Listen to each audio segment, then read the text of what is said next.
ছবির কোয়ালিটির উপর ডিপেন্ড করে আমাদের বিভিন্ন এডিট করতে হয়। এই ছবিটি কিভাবে এডিট করে আমরা প্রিন্ট আউট করব।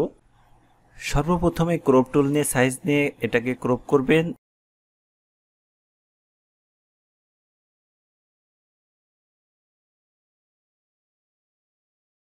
এখানে যে কোনো একটা কালার চুজ করে ওকে দিবেন।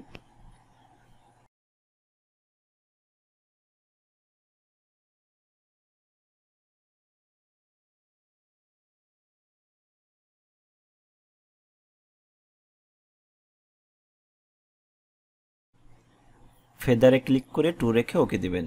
কিবোর্ড থেকে ডিলিট প্রেস করবেন ব্যাকগ্রাউন্ড রিমুভ করার জন্য। একটু ব্রাইটনেস অ্যান্ড কন্ট্রাস্টটা বাড়িয়ে নেবেন।